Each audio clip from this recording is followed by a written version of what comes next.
దావీదును పతాక స్థాయిలో చూపించే దివ్యమైన మాట. పుట్టిన కుమారుడు జబ్బును పడ్డాడు. 7 రోజుల పాటు కటిక ఉపవాసం ఉన్నాడు. వాళ్ళు వచ్చి భోజనం చేయాలి అంటే ఎవ్వరి మాట దావీదు వినలేదు. 7 రోజులు ఏడ్చాడు. 7 రోజుల ప్రార్థన ఫలం ఆ కొడుకు చనిపోయాడు.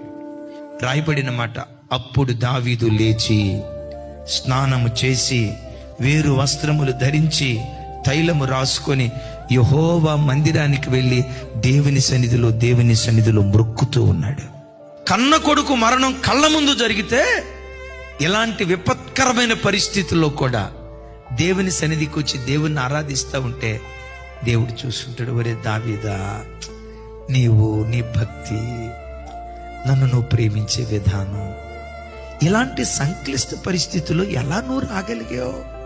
నా సన్నిధికి వచ్చి ఎలా నువ్వు స్తుతించగలుగుతున్నావు?